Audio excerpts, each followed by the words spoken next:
When looking at pricing and price adjustments, we have several different pricing strategies we can utilize to get the best price. Two general pricing strategies can be defined as subjective, meaning based on opinion or your intuition, or objective strategies, meaning there is a formula that dictates the price regardless of your opinion. Subjective pricing methods include an operator's best guess as to what they think the max price can be, an estimate of what an operator thinks the fair price value is, and an operator's best guess as to the market rate. Objective methods include cost-based pricing, meaning you have a cost target and price out all items that hit that cost target. Objective methods also include market-based pricing, meaning you do research on actual prices in the market and use that to inform your pricing decision. There are pros and cons to each type of method, and ultimately subjective and objective methods need to be balanced with each other to obtain your menu pricing. The primary issues with subjective methods is that they are prone to personal bias or limited knowledge. For example, as a consumer, if you only go to specific types of restaurants, let's say a sports bar, your understanding of prices will be limited to that concept in those specific locations. If you're running a sports bar in the area, that information may be relevant, but if you're running a sushi restaurant or a high-end tapas restaurant, then this information will not properly inform your understanding of what price ranges to use.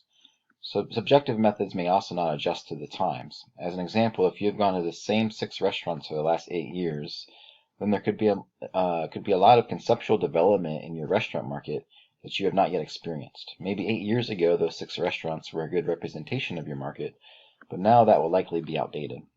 Another potential problem with subjective methods is they will be influenced by your own financial concerns. For example, if money is tight in your personal budget, then paying $12 for a burger may be perceived to be absurd to you.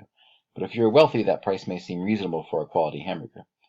Finally, you may be limited to what your market is in terms of what market you have in mind for your guests.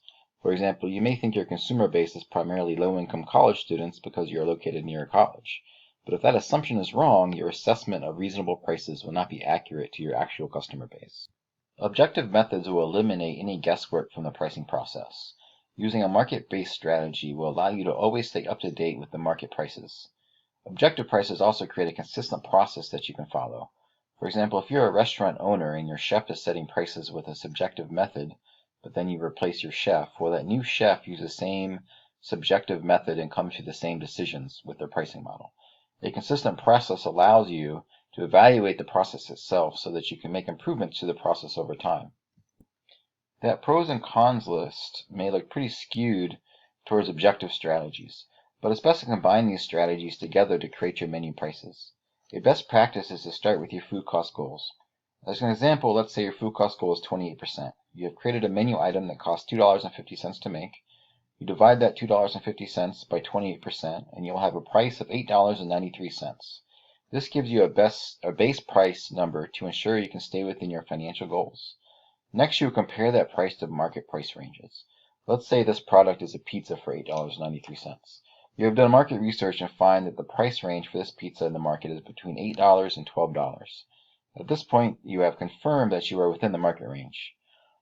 You have utilized an objective method to determine a possible price for your pizza. Now you'll use a subjective method to make a final decision. In this scenario, $8.93 is at the bottom of the price range. Is that where your product belongs? For example, are you using higher quality ingredients that could support a higher price? Did you just open and are trying to break into the market with an aggressive price? Ultimately, these decisions will be subjective, but it should be informed by objective pricing methods and be consistent with a marketing strategy.